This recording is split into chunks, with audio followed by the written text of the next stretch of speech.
AviationPros.com is the portal website for AMT, Airport Business, and Ground Support Worldwide magazines. Visit daily for breaking news, industry blogs, and insightful articles from our magazine's editorial team. And don't forget to sign up for our publication's daily e-newsletters. It's all at AviationPros.com.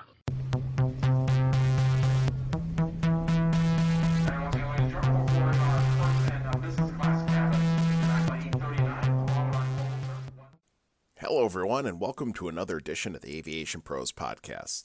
I'm Joe Petrie, Editorial Director for the Endeavor Aviation Group. Dulles and Reagan airports hold unique roles in the national air system. Not only are they gateways to the DC region, but they're also gateways for the world entering our capital. Metropolitan Washington Airports Authority leadership recognizes this mission and is undertaking a massive revamp of concessions and passenger experience upgrades at DCA and IAD to enhance the overall traveler experience. I caught up with MWAA Vice President of Marketing and Concessions, Jaimini Erskine, during the 2023 ACI-NA Annual Conference in Long Beach, where she shared details on the project and the opportunities these improvements can create at both airports. Jaimini, I really appreciate you talking to us about this today. Tell me a little bit about the refresh you are doing on the concessions program at DCA and IAD. Okay, well, it is a very extensive program. It's kind of a multi-phased program that we started probably around 2021, right coming out of COVID, to see, hey, is there a really market now for people wanting to have interest in our airport? Our program has, kind of run its course and run its life. After COVID hit, we extended a lot of leases and things like that. But now, we're saying, hey, it's time to redevelop, refresh the program. And so we did kind of an initial push of a phase one to say how many people would be interested. And, lo and behold, we had a lot of people interested, which was really exciting for us.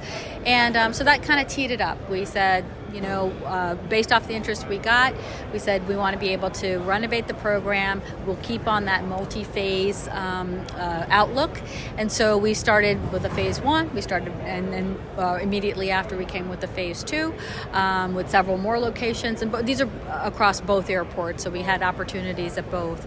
And so we kind of developed an entire merchandising strategy, with the company that we have as our fee manager, who helps us with the program. And so, we sat down, we said, let's take a look at the merchandising strategy we have and making sure that, how many places do we have coffee? How many places do we have sit-down restaurants? So we had to kind of go through that exercise and say, what are we lacking? Because now we know the traveler is very different from where they were pre-pandemic to post-pandemic, right? We know that they're not really looking at all the specialty retail, which was always a struggle in the past. And so we said, okay, well now we can start to reduce those down. And so that program kind of implemented that strategy of, okay, what types of concessions we want to put, what kind of categories do we want to focus on.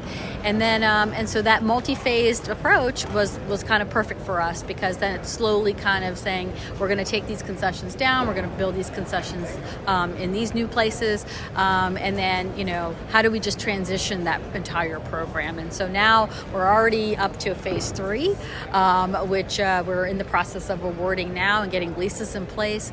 And so it's been really a great way of looking at this holistically, but it's a lot of moving parts, right? And especially at two premier airports.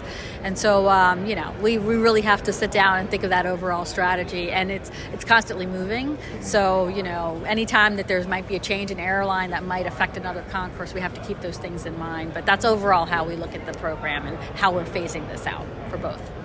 So you're in phase three right now. Can you elaborate a little bit about what that is? And curious, how many phases are anticipated to be a part of this? Well, we were anticipating probably 6 phases overall. We have 180 locations to transition, so that's a lot. But we have to do it in a way so that we're not negatively impacting that customer experience and making sure that we have all available categories of stuff available to them, at all times of the day and at all times of the year. So, so we really had to think about, how do we change that? Now, one of the unique aspects is we actually got new space in Reagan National because we moved the checkpoints, right? So we made everything that was in National Hall now post-security. And so the second we did that, which everybody's sales just skyrocketed. We knew that we had some empty spaces at where the old checkpoints were at the base of each concourse, right? Those were where the security was originally. And so we were able to take that footprint and say, hey, we can put new concessions in these footprints. And so that's exactly what we did. And so right now, we are now finalizing phase 1, which has all of those, kind of the base of the pier or base of the concourse built out. And so we'll finish that. Phase 2 is now looking at, within the concourses. Phase 3 actually talks about, and this is kind of what goes back into the national airport, is we have a consolidation that's happening at the end of each of the concourses, right? So Concourse E is our newest concourse, but then we have a lot of changes that we have to make in B, C, and D. And so based off of that, we're actually losing the number of concessions we have at the end. And so that phase 3 was actually looking at what do we consolidate at the end and say, let's put a really great anchor bar restaurant at the end of each of those concourses. And so that's really what's coming within phase 3 is those end of the concourses where we're going to be consolidating and putting, premier branded concepts that are with a bar and a full service. And so that's going to be part of phase 3. And then also phase 3 has some unique other retail travel essentials that are going to be included within National Hall and then also within Dulles, right? So phase 3 is also going to have some premier restaurants coming in line and other travel essentials and retail concepts that we're putting within phase 3. And phase 2 is also just as exciting. We have a lot of, and these are all like DC-based restaurants that are coming in, so we're really excited about that. Places like Rappahannock Oyster Bar, which is in the Wharf right now in DC, we're bringing those types of concepts in. So we're really excited about that program of really elevating our local reach of the types of brands that we have locally, and then also our international concepts that we want to try to bring into. Some of the fancier ones that are using just lockout technology and things like that. So we're looking at automation, we're looking at all of that stuff as we're phasing these programs. And so really phases 4, 5, and 6 are just going to be continuation of all of the concepts that we still have to redevelop. And I know I speak for probably every DCA frequent user that it's going to be really exciting to have a lot of new options, especially local options from the DC area. Yep. But as a overall goal from the Airport Authority, what is it that you want to try and accomplish by doing this refresh? Yeah, I mean, the refresh is really for that passenger experience. We want to elevate that passenger experience for anybody coming through our airports. From everything with increasing, the number of options that are available, including healthy options.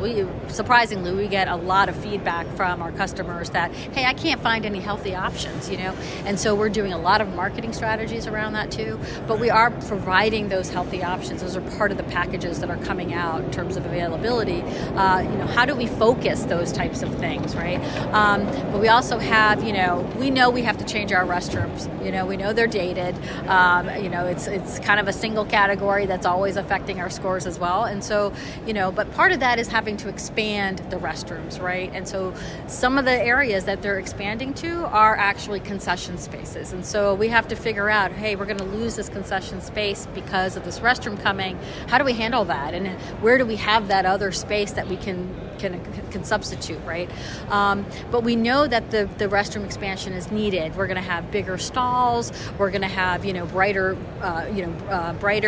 lighting in there, better fixtures in there. We have floor to ceiling doors in there, and with indicator lights to tell you whether it's occupied or not occupied. And so we really want to enhance the customer experience with offering them comfort of those new restrooms, and then how do we provide even more amenities to them as they're in the concourses. And then we know that we have to do the hold room expansion because, hey, the aircrafts are not getting any smaller, right? So as they're getting bigger, we know we're going to have to put that seating in there. So we're looking at comfort seating in the hold room areas. And then, how do we create that experience for them in the gates? Maybe there's another way of elevating that.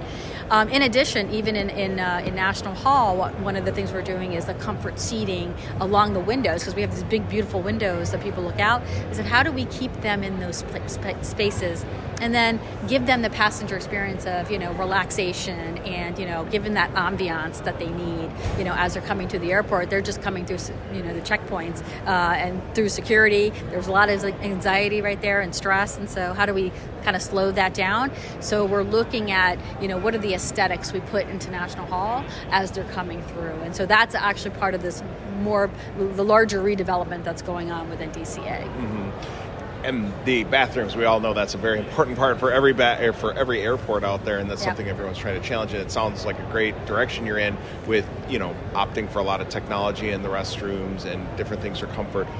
How did leadership determine which direction to take with this in terms of what you wanted to offer? I mean, was it listening to the customers, or was it just knowing what's available in the market? How did you go about that? Yeah, a lot of it is like understanding the studies that are out there of, how much room do you actually need in these restrooms? And there was a lot of best practices that were taken in. There's a lot of airports across the country now that are changing that. They know they have to provide, better spaces for their customers. And restrooms are always a number one category. I mean, before it was just like, hey, we just have to make sure they're clean. Now it's like we want to make sure that they have space that they can put their bags or hang their coats, and also do we have enough like companion rooms or places that are nursing rooms, all of those types of things, and special rooms that are amenities that are getting incorporated into these restroom programs and into where the actual restrooms are, right? So all those things are best practices that are learned from the industry. Just from a lot of the reports that are coming out now and expectations of what customers are looking for, and even our surveys, right, to say, hey, we need better restrooms in these areas. And so we said, okay, yep, you know what, we're going to take that back, and we're going to say we can probably produce that for the next round, right? So. And I know some of that's good. You mentioned before that it's going to take up some additional space, what used to be concession space, right, especially in a facility like DCA where real estate is tight. There's not a lot of room. Very, very tight, yes. How did you go about planning on that to make sure that you were making the moves that are going to be the most beneficial for your customers? Yeah, so that was extensive stakeholder discussions, right? We have a redevelopment team that works together. It's operations, it's engineering, some design folks, it's, our concessions team. It's everybody kind of coming together to figuring out how are we going to transition this program? We're already in the midst of doing concessions built out, right? But we think we can execute this as long as it's a timing, it's sequencing, it's all of these things that, what are the hurdles that we think we're going to come against, making sure that we're addressing all of those pieces and we're doing it well in advance. And this has been kind of definitely over a year process that we've been taking as a team to figuring out, okay, what do we change first? What restroom do we tackle first? What concession do we have to take out to make sure that works? And so, we're taking it literally concourse by concourse, drilling down to every single detail of what's happening within every single space and seeing where do we have opportunities. I mean, do we have to put up temporary locations, as a restroom is being, taken over? What do the barricade walls look like? All of that level of detail is what this team has been really, kind of focusing on.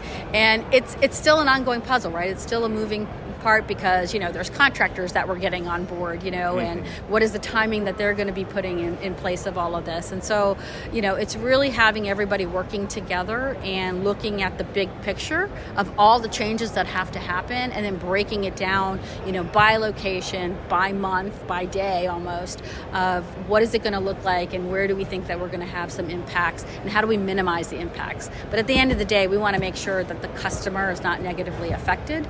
And so, what is that communication to the customer as well? As long as they can get whatever amenity they need to. This is a 2-year project, 2.5-year project. And so, we just want to make sure that during that time, the passenger is getting every type of amenity that they need and getting all the information in terms of all the changes that are happening in the terminal. And how are you coordinating that message in the work? I assume this is overnight work that's handling in most cases, or is it during the day? Some of it's overnight work, some of it's during the day. Like the hold room projects, obviously we cannot change our operations with aircraft, right? And so we have to keep the planes going and people stocking on the planes, right? So a lot of that hold room work is going to happen overnight. They'll take probably a gate at a time, or 2 gates at a time. So that sequencing is what we're working through right now. But we can't stop that work, right? It's kind of like the runway work that we have going on right now. They're doing a lot of overnight repairs to very old runway, and all of that is happening at night, and they have to absolutely get it done before the next morning, right? Before that first flight comes in. So it's the same kind of thing. We want to make sure that we're not negatively impacting any of the operations that are happening there. So some of it is night work, and then some of the restroom projects, that's going to be a lot of the day work. But if we can speed up some of the to get them open faster or something like that, we'll kind of look at the timing to see if there's overnight work that has to be done there too. But it's all at a cost, and then we have to make sure that we're fitting the budget that we actually have for this entire program. Yeah. And so the overall timeline of this program, how long is it anticipated to take? And along the way, what kind of metrics are you looking at internally to make sure that it's proceeding as you want it to? So this is initially a 2-year project. We're thinking it's going to kick off. We've already started the concessions portion of it. But once the hold rooms and the restrooms and the soft seating that's going to be coming in National Hall, all of that is going to start sometime in January. And so we think it's going to be 2 years. So by the end of 2026, we're going to have a big, beautiful terminal with all of these amenities in there. It's going to take time, and I think as we're going through, the year or as the months are progressing, we're going to make sure that we're keeping on target, right, and making sure, do we still have all those amenities in place? Does the passengers have enough, to get to as a service aspect? Are there enough restrooms that are going to be, in place? Because construction woes always happen, right? And there's always something that's going to say, it's taking a little bit longer than expected. We're having that issue with some of the concessions right now. But we said, okay, well, if that's going to happen, then maybe we need to keep other things open a little bit longer before we take them down. Maybe we might have to wait on a restroom project until we open another concession area in another place, So we're going to closely evaluate that as we're going through the project, maybe look at some quarterly milestones to see where we are. And then hopefully by year 1, we'll say, okay, yeah, we think we got a handle on it and we know what's changing.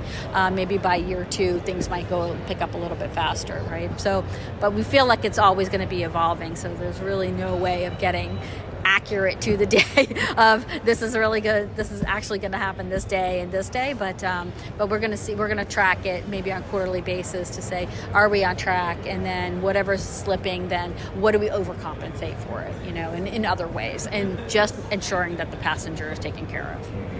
And personally, I'm excited to hear about National Hall being more incorporated, because that's one of my favorite facilities in all of North American Absolutely. Airport. And tell me, what is the overall vision for that facility now that it's going to become more than just a pass-through? Yeah, so we're talking about soft seating. When we're talking about that, it's like we want comfort seating. Because we want to have people have a place to go to as soon as they come through security. In National Hall, it's not too far off from the gates, right? Anywhere you are in National Hall, you don't have too far of a walk to get to any of the gates. And so we definitely want to educate people on, hey, you can sit anywhere in National Hall. We're going to have really comfortable seats there. It's going to be close to concessions area. So we're really trying to draw people out of just being the gate huggers, and bringing them down into this comfortable area where we have beautiful architecture, beautiful artwork that kind of is throughout National Hall. But how do we keep them there, right? And so we can draw them to the area with this great seating, but then how do we keep them there? And so we really want to emphasize, the aesthetics. So we are focused on that aspect of it. We're doing some synergies as it relates to, like, we have a play area in one section between I think it's C and D, but we don't have a play area between B and C. So that might be a little bit of a long walk from somebody from B to come down to a play area. So let's see if we can put something in there that's a play area, right? So that it's not a long walk, and we got 2 places that, we can have kids hang out. And then part of the seating area next to it is where parents can sit. They can charge, so we're looking at the types of seatings that are going next to those areas, and then what other comfort seating are we going to put for the rest of the concourse, so that as people are walking through, they know, hey, they can stop, they can take a look out the windows, they can charge, because all the seating is going to have charging as well. And so it's really going to be something that we want to create as a destination for passengers coming through, to say, hey, you don't necessarily have to go all the way to your gate. You can grab something to eat, and you can sit there and look out the windows, or you can just stroll National Hall, So we're going to make some aesthetic changes to it that we think people will really like. Mm-hmm. As far as a best practice from a leadership aspect of things, going through a project right now and being active, what are some of the things you've learned as a leadership that have been beneficial, going to understand this is something that other airports should think about when they undertake large renovation projects like this? I think planning and making sure that you have all the stakeholders in the room. I think once you start to collaborate and you get everybody in the room of what's the overall vision, I think then you get everybody on the same page of that path, And so I happen to come in kind of in the middle of kind of all of the stuff happening already. But then, we stopped and thought about it and said, okay, well, what are we really trying to accomplish? And how do we get everybody on the same page of all of those elements, And then it's a timing perspective, right? I mean, we know each of us have that goal to reach out. Engineering has their goal, operations has their goal. But then how do we work together? And so I think that's really the key is that stakeholder input very early on in the process, to making sure that they can execute and we can execute together. And then we know we're going to run into hurdles and things like that, but then how do we communicate with each other to making sure that, okay, we know that this is an issue, how do we tackle it, right? But the further in advance we do that, the better we are, but then we all have to have the same kind of vision. And I think for us, the vision was always that elevated customer experience and that passenger experience, so we just have to make sure that, we're all in the line with that vision and what that end result is going to be. So we're really excited about what is going to happen at the end of that, and in my mind is that vision of, hey, this is exactly what it's going to look like, and can't wait to get there. And we're going to see a lot of people just so energetic about it. But starting that in advance and getting everybody on the same page, I think that's the number one key. Mm-hmm. And my last question for you today, obviously a long way to go, but when this project is done, what do you want people to say about the DC area airports when they come through and see this? Well, it's the face of DC, right? As people, especially travelers coming in, we want them to say, God, I am like in this incredible, first from an architecture standpoint, we have this prominent space in DC, even Dulles Airport. We want people to come in and just feel like I'm in DC, I'm in this area, It's so reflective of the environment that we have with the types of food, the culinary aspect. Everything that we want to deliver in the airport is really reflective of our area. It has such a local presence. We want that. I think there's so many aspects that we can deliver on that. We do a good job now. We can do a so much better job. And so that's what we want the takeaway to be, is like, as people are coming into our airport, to say, I am in DC, and I know I'm here. And anything that I can get on the street, I can get in the airport. So we want them to really reflect. We want to be the voice of, people coming in to say, welcome to DC. We want to welcome you. We know we have every connection to museums and things, all around the area. And we want to make that connection to those areas and say, we're, 2 hours in any direction. We can get you, beaches, we can get you mountains, but we are the nation's capital, and we want that to be reflected, from anybody that's coming in. And so we really want to deliver that message of, we're here to, embrace you to come in. We know we recognize that it's multicultural folks that are coming in. And so every avenue that we can help those people, from language, translations to, help people navigate the airport. Those are the kinds of things that we're looking at, so that anybody that's coming to the airport is going to have that. They know exactly where they are, and they know exactly what they can get. And so that's what kind of the message we want to deliver. Well, thank you very much. It's a very fascinating conversation. I cannot wait to see these evolve over the next couple of years. Yeah, no, thank you so much for having me on, and I'm excited too. This is just the beginning, and so as we're going through, definitely we'll keep everybody posted on our progress, but we are so excited about this program. Thanks again for listening to today's podcast. If you're an airport leader, make sure to subscribe to the Airport Business Magazine, daily newsletter, and check out AviationPros.com, the official website of airport business, so you can learn more about the most important trends and tactics in the industry. I'm Joe Petrie. We'll catch you next time.